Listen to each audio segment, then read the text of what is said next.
O nosso queridíssimo Elon Musk. Então, é assim, eu acho que assim, como tudo que o Elon Musk faz, você tem um componente de marketing tão forte que ele se torna um ser autônomo na discussão, né? Então, Sim. tem um caô monstruoso, até a gente já comentou isso aqui, e em paralelo tem um negócio muito legal. Então, o caô monstruoso é o seguinte, a ideia de que a gente vai poder pegar e fazer a internet do pensamento. Então, vou me comunicar com o código neural. Por que isso é um caô? Porque a gente não sabe como pegar um impulso elétrico que vem de uma rede qualquer, um sistema binário, qualquer um deles, você é programador, sabe muito bem disso, e converter no código usado pelo cérebro, chamada linguagem do pensamento, porque a gente não sabe como é que é a linguagem do pensamento. Simples não tem assim. o alfabeto da linguagem do pensamento. A gente não tem, provavelmente ela nem tem alfabeto, isso que é o engraçado, né? O negócio funciona, até vale a pena discutir como funciona, mas enfim, o negócio funciona de uma maneira que não é baseada no nosso entendimento do que é uma linguagem. Isso com toda certeza. Esse é um ponto. Outro ponto é o seguinte, os caras têm realmente puxado a carroça da chamada interface homem-máquina. E isso daí, cara, isso é o futuro para o tratamento de todas as doenças do movimento que existem. Então, simples assim. Tem um neuroprotética, o negócio de você botar algo no cérebro, enfim, no tronco encefálico, na espinha dorsal, nessas partes mais difíceis de mexer. E aí a pessoa conseguir recuperar quem movimento. tem, Cara, isso é maravilhoso. Então é muito bom que a coisa está sendo puxada para frente. É só que tem esse outro componente que é... Tem que saber separar, né? Como tudo lá, tem que saber separar. Mas é que eu entendo o pensamento do Elon Musk. É tipo, como que eu vou captar a atenção do grande público para que ele se importe com isso? Ah, vai recuperar os membros. Pô, todo público se importa com as pessoas deficientes e tal, mas de verdade, eles se importam muito mais com eles mesmos. Lógico. Então, se você dá alguma coisa que ele sabe que vai impactar a vida dele, ele já se importa mais. E essa é um pouco da genialidade dele, mas você tem que entender que ele é um gênio do marketing. Exato. É muito interessante como o marketing mudou de figura, né, hoje em dia, como ele se tornou essa outra coisa, né? Porque antes a gente pensava assim, porra, o marketing... É engraçado, é como se o marketing tivesse deixado de ser tão profissional e, na verdade, ele se tornou muito mais profissional. Porque antes era uma coisa assim, né? Poucos anos atrás. Porra, o marketing é aquela coisa que as empresas fazem para isso e aquilo, etc e tal. Hoje em dia, com essas figuras, tipo o Elon Musk, o Bezos e etc e tal, você tem esse marketing que são desses ecossistemas de visão, desses futuristas, e que realmente determinam todo o resto do marketing, né? Então, todas as empresas estão indo atrás. Então, por exemplo, esse lançamento do Meta, né? Essa coisa que, por sinal, está sendo muito criticada porque, de repente, tem algo ali que não funcionou bem. Talvez o Mark Zuckerberg não nasceu para ser esse ser visionário. Eu também acho que não. Eu sou um dos caras críticos eu também acho que não. porra. Eu também acho que ele não nasceu para ser isso. É isso aí. Mas foi essa jogada, né? O cara quer ir lá e dizer assim, agora o mundo vai ser desse jeito. A gente está personalizando muito, né? Essa coisa. E eu acho que não vai dar certo justamente porque nada que é grande e impacta a sociedade sai de cima para baixo. Concordo inteiramente. Não é ele que vai falar, agora a humanidade vai se comportar assim porque eu criei esse app. Mano, não é assim que funciona. Claro que não. Você tem que ter um movimento social com uma demanda forte de algo novo, você cria algumas coisinhas ali, aí essa coisa capta o interesse e cresce. É assim que funciona. Com certeza, cara. Mas o cara é egocêntrico máximo, né, pô? E reptiliano. Todas as características. Eu vi a apresentação e tem uma hora que eu acho assim, essa é realmente a hora para mim mais reveladora, que ele vira e fala assim, and there is one more thing. E aí tem o close nele. Cara, essa é a fala do Steve Jobs quando ele foi lançar o iPhone. Essa é a aspiração. Ele sempre falava, né? Tinha uma coisa a mais. Aí Tá lá, cara. Essa é a ideia. Eu quero ser amado, visto como um visionário. And there's one more thing. E aí tá aí que, tipo, cara, não adianta. Simulacro não rola. Encontre seu espaço e vai dar mais certo. Que com um cara bilionário e dono das maiores empresas do mundo, o que esse cara quer? Que ele não tem. Ser amado. Exatamente. É reconhecimento. Ele quer ser considerado... Não, o cara tem dinheiro, tá, mas olha o que ele fez. E é isso que, infelizmente, não. Eu acho felizmente, né? Mas é que tem muita gente que não gosta. É o que o Elon Musk capitaliza muito. Porra, entendeu? Total. Porque as coisas que ele faz, ele tá indo pra Marte, mano. Tá ligado? Ele não criou Ele um tá joguinho de realidade virtual e falou é. que ia mudar a sociedade. Tá ligado? Ele falou assim, mano, eu tô criando um foguete que dá ré, mano. A gente fala foguete não dá ré, foguete dá ré hoje em dia, tá ligado? Adorei. Mas o Mark Zuckerberg, cara, ele faz parte de um grande projeto aí chamado Breakthrough Initiatives, que é Ele tem várias coisas. Uma é a Breakthrough Starshot, que é mandar pequenas sondas para o espaço interestelar, para a próxima Centauri, que é a estrela mais próxima. Ele tem o Breakthrough Listen, que eles desenvolveram sensores que estão nos radiotelescópios para a gente... Já viram o filme Contato, né? Então, é aquilo lá, só que num nível muito maior. A empresa é dele, a Breakthrough. E ele fez um negócio muito legal, cara. Tem o prêmio Nobel, certo?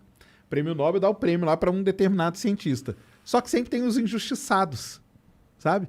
Por exemplo, tem a mulher que descobriu o primeiro pulsar, que é um tipo de objeto, a Jocelyn Bell. Ela nunca ganhou o prêmio Nobel, porque na época dela, cara, mulher, cara, era, entendeu? Era machista quem demais. Quem ganhou foi o orientador dela.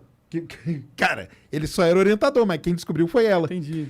E o que eles fizeram? Ano passado, 2019, eles deram o prêmio para ela, o Breakthrough Prize, que eles chamaram. Então eles estão dando prêmio para quem é. A empresa era, né? O Mark Zuckerberg ainda porque ela existe. O Yuri Milner, sabe quem é o Yuri Milner? Que é o russo também, tipo, papa da internet. Sim. E o Stephen Hawking. Eram os três. Caralho. Só que o Stephen Hawking morreu, mas os dois estão tocando, cara. Que da hora. Então, e o prêmio é assim, o quê? Que eles dão dinheiro pra caralho? Eles dão dinheiro. 3 milhões de dólares. Porra, melhor prêmio.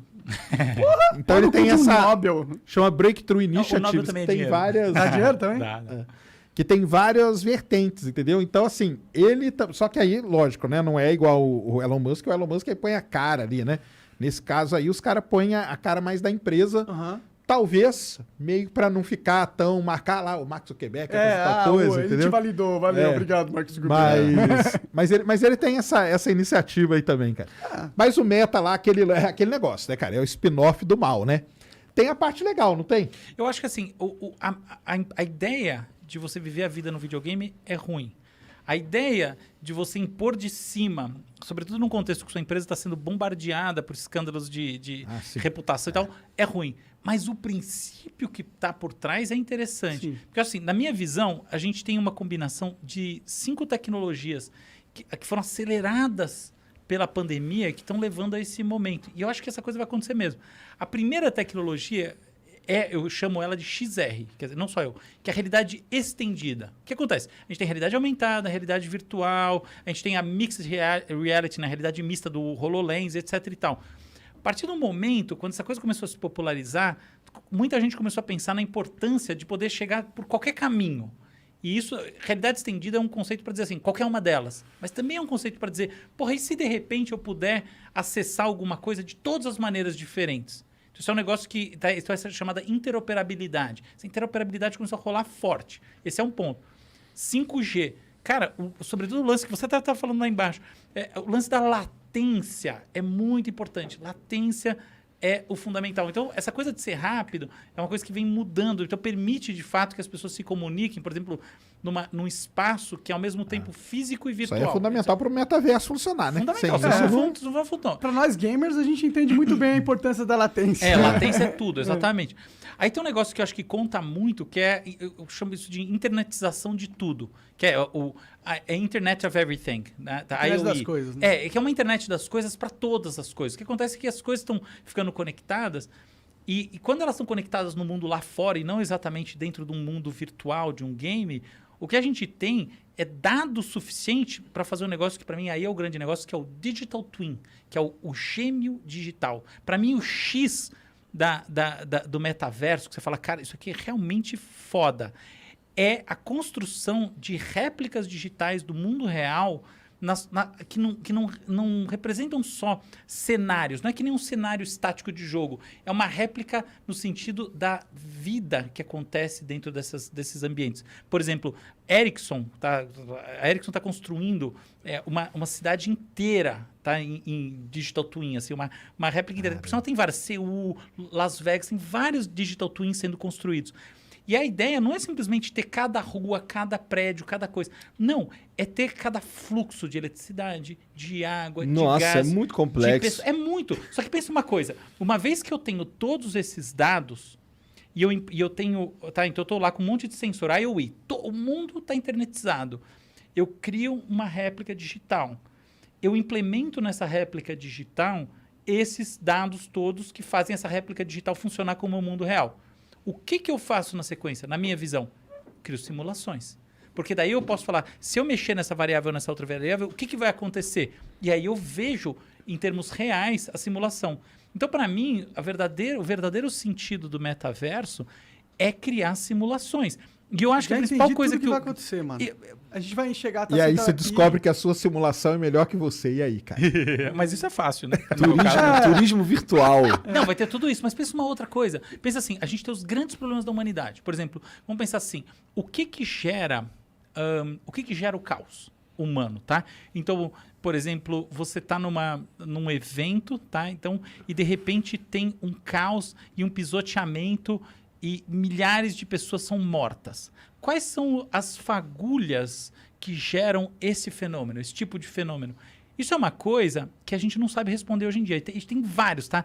Do Ramadã, tem um monte de exemplos de situações que as pessoas estavam lá para celebrar alguma coisa e de repente, cara, o negócio virou um caos e as pessoas se pisotearam e etc e tal. Ou então guerras e, cara, os fenômenos de perda de vista. O que gera isso aí? Ninguém sabe responder. Existem uma série de teorias, muitas sociológicas, outras tantas matemático-sociológicas, outras puramente físico-matemáticas. Não importa. O negócio é, na prática, a gente não sabe tão bem. Por que a gente não sabe tão bem? Não tem dados. Porque exatamente. Porque a gente não consegue criar uma simulação perfeita dessas situações porque a gente não tem dado da situação real. Uhum. Agora imagina como as ciências humanas, como o entendimento dos problemas humanos mudaria se a gente efetivamente pudesse modelar, simular todas essas situações. Total. Você põe uma inteligência artificial para encontrar padrões dentro dos movimentos humanos. Você tá entendendo, cara? Sim. Então eu tô achando que assim, o verdadeiro sentido do metaverso é mudar a maneira como a gente trata os problemas insolúveis da A gente atualidade. vai ser muito mais inteligente na forma com que a gente organiza os nossos recursos. Então eu tô vendo, na verdade, positivamente esse aspecto. Mas é que você também não tá vendo o lado negativo da parada, né? Não, tem muitos, tá? Porque eu quase não uso rede social mesmo, comecei faz 2 meses. Exatamente. Imagina você ser cancelado no metaverso, cara. Que doideira. Imagina. Imagina Pelo um menos é só governo- você desligar, né? Imagina Pronto. um governo que ele não tem, não tem só a sua posição atual em qualquer momento. Ele tem exatamente seus sonhos, suas esperanças, seus maiores medos, quem você ama, com quem você provavelmente vai se casar, quais são o tipo de coisa que você quer comprar. Não, Tudo. você tem toda a razão. Isso aí é realmente uma distopia total. É claro que ela não chega nesse nível, porque mesmo... Veja bem, tem uma coisa curiosa que o Sérgio certamente sabe explicar muito melhor que eu, que é assim, quando a gente tem um monte de gente agindo de maneira que tem um grau de liberdadezinha suficiente para a gente poder chamar de estocástico, de casual, a gente mesmo assim tem fenômenos que no todo são previsíveis, tá? Essa coisa trabalha nesse nível da coisa previsível do todo, não é previsível nas partes. Mas você tem razão no que você está dizendo. Você vai criando uma maneira de tratar as pessoas como se elas fossem data points numa coisa, como se elas fossem manipuláveis, que é mas muito elas ruim. Na verdade, eles já fazem isso, cara. Eles já fazem isso, só vão passar isso para uma realidade mix aí que você falou, Só que eles vão entendeu? virar Deus. Mas é que eles já fazem isso, já manipulam. Cara, eles já manipulam. Tem aí esses escândalos todos aí, os Facebook Papers, os negócios aí. Cara, Mas que o é que a ele manipulação total, né, cara? Sim, mas o que ele manipula hoje é tipo, o que vai aparecer na minha tela? Então, mas aí Não nesse dá caso pra- não vai ser isso, cara. Vai ser Exato, você tá exato. andando na rua ali, na rua virtual ali, e tá aparecendo as coisas aqui só que você quer ver, cara. Exato. É um negócio muito foda. É sim. Eu acho que você tocou num ponto muito importante. É o que você vê no metaverso que vai ser realmente o grande problema. Inclusive, vamos pensar na desigualdade hoje em dia e na desigualdade no metaverso. Hoje em dia a desigualdade está aí, e é horrível. Mas bem ou mal, você manda uma mensagem no WhatsApp, você manda uma mensagem no WhatsApp, você navega na internet, você navegou na internet, ponto final. No metaverso, ou você paga, ou provavelmente você vai ser assolado por avatar.